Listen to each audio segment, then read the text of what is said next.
आज हम बात करेंगे कि ईरान जो वॉर चल रहा है, जिसमें लगातार ईरान के ऊपर अमेरिका की तरफ से बमबारी की जा रही है, इजराइल की तरफ से की जा रही है, इधर ईरान की तरफ से दूसरे देशों पर की जा रही है, अमेरिका के जो बेस हैं उस पर अटैक किया जा रहा है। तो अब इन सब के बीच भारत पर इसका क्या इम्पैक्ट पड़ रहा है? तो सबसे पहले तो देखिए, भारत पर इम्पैक्ट इस तरीके से हो रहा है कि भारत का रुपया गिर रहा है। आप कहेंगे भाई भारत का रुपया गिर रहा है तो इसका वॉर से क्या कनेक्शन है? वो बहुत गहरा कनेक्शन है। इसकी वजह यह है कि अगर हम इंटरनेशनल मार्केट में तेल अगर महंगा होता है तो हम उसका भुगतान डॉलर में करते हैं, तो हमें उसके लिए ज़्यादा डॉलर की डिमांड बढ़ती है। डॉलर की डिमांड बढ़ेगी तो हम रुपया गिरेगा नीचे। तो ऑलरेडी ये 92 रुपये 62 पैसे के आसपास तो गुरुवार को चला गया है, और आरबीआई भी नहीं चाहता है कि 92 से नीचे रुपया जाए। तो ये एक तरीके से एक्सट्रीम लेवल है, या कहें कि रिकॉर्ड लो है रुपया। दूसरा ये कि सोना चांदी की गिरावट आई है रेट में। ऐसा अमूमन कम होता है। अमूमन अब देखें तो जब भी वॉर की स्थिति होती है या वैश्विक हलचल की स्थिति होती है तो सोना चांदी का रेट बढ़ता है। लेकिन यहाँ क्योंकि क्रूड ऑयल की कीमत बढ़ रही है तो सोने की चांदी की, और डॉलर भी मजबूत हो रहा है, तो डॉलर अगर मजबूत हो रहा है तो सोना चांदी टूट रहा है। तो ये एक बड़ी वजह है। दूसरा, शेयर बाजार में गिरावट देखी जा रही है। एक तरीके से माना जा रहा है कि सीधा ईरान का इम्पैक्ट है स्टॉक मार्केट पर। और इसके अलावा भारत के ऊपर जब इम्पैक्ट की बात हम करते हैं तो अगर रुपया नीचे जाएगा तो उससे हमारा, और जब हम इंपोर्ट करेंगे तो हमारा इंपोर्ट बिल बढ़ जाएगा।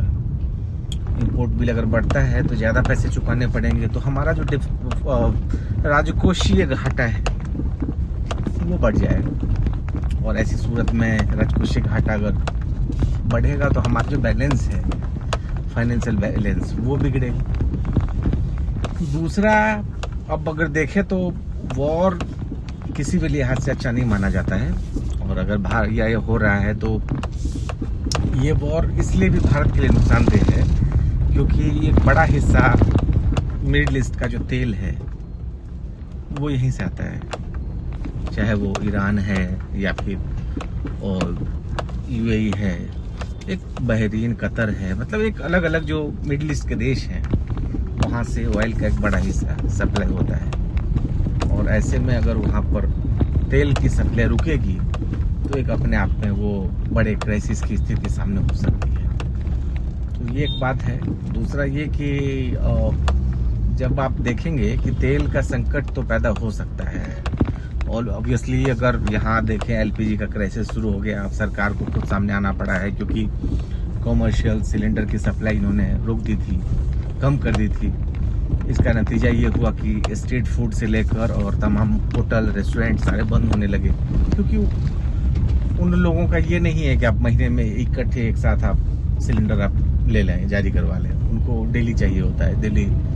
तो ऐसे में अगर उनको डेली बेसिस पर कमर्शियल सिलेंडर नहीं मिलेगा तो इसका सीधा नुकसान होगा। वही बंद करना पड़ा है।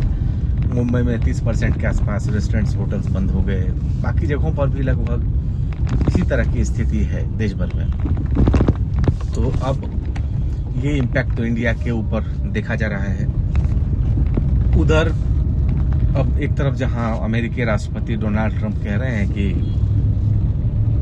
ईरान से हम जब चाहें युद्ध खत्म कर दें, लेकिन हकीकत ये है कि 28 मार्च को ये वॉर शुरू हुआ, 28 फरवरी को, और 12 मार्च को ईरान की तरफ से बयान आता है कि हम हर मौत का बदला लेंगे। तो इसका मतलब साफ है, ईरान नहीं झुका है। मुश्तबा का ये बयान आया है, जो ईरान के नए सुप्रीम लीडर हैं और अयतुल्ला खामनेई के बेटे हैं। अयतुल्ला खामनेई इजराइल के स्ट्राइक में मारे गए हैं, और उसके बाद मुश्तबा को ईरान का नया सुप्रीम लीडर बनाया गया।